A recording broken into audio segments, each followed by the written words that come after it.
Hi friends, welcome to our channel. నేను మీ హేమ.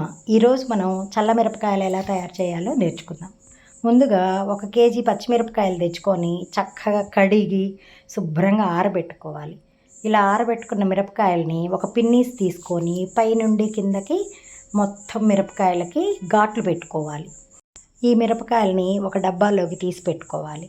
ఇప్పుడు KG పచ్చిమిరపకాయలకి 1 litre వరకు పెరుగు తీసుకోవాలి. ఈ పెరుగులో తగినన్ని నీళ్లు పోసి చక్కగా చిలుక్కోవాలి. ముందు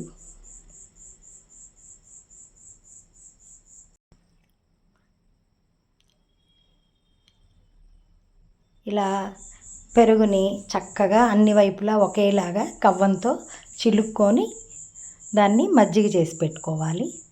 ఇప్పుడు దీనిలో దానికి పులుపు పెద్ద ఉండదు కాబట్టి ఒక 4-5 నిమ్మకాయలని ఈ మజ్జిగలో పిండుకోవాలి.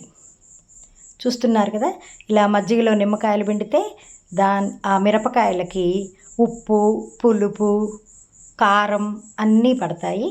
చాలా రుచిగా ఉంటుంది.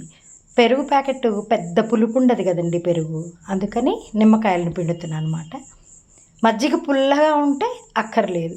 ఈ మిరపకాయలు దేనిలోకైనా బాగుంటాయి. ఆకుకూర పప్పుల్లోకి, గోంగూర పులుసు కూర, మామిడికాయ పప్పు అన్ని రకాల్లోకి బాగుంటాయి. 4 వేయించుకొని తిన్నామనుకోండి, అబ్బబ్బబ్బా సూపర్గా ఉంటుంది అసలు.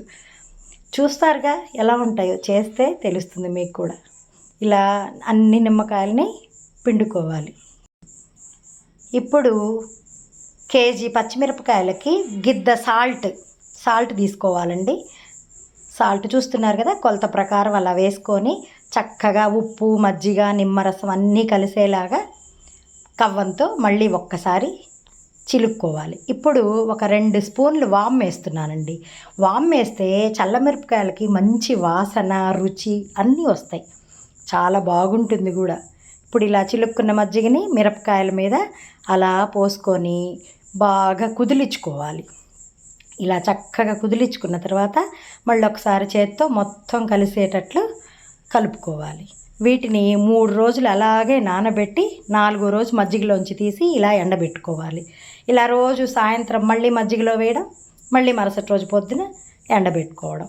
అలా మజ్జిగ అన్నీ ఇంకిపోయే వరకు శుభ్రంగా ఎండబెట్టుకోవాలి. తర్వాత ఇవి పూర్తిగా మజ్జిగ ఇంకిపోయిన తర్వాత వాటిని రోజు ఎండబెడుతూ ఉండాలి. అవి ఎంతలా ఎండాలంటే చేత్తో పట్టుకుంటే తునిగేంతలా ఎండాలి.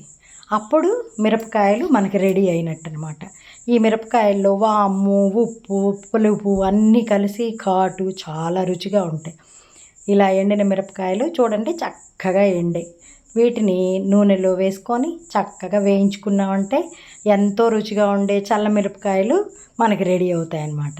చూస్తున్నారు కదా, ఇలా వేసుకొని చక్కగా వేయించుకోవాలి. ఏ పప్పుల్లోకైనా ఎంతో రుచిగా ఉంటాయండి. మీరు పెట్టి ఎలా ఉంటాయో కామెంట్లో చెప్పండి. చాలా బాగుంటాయి. Thank you.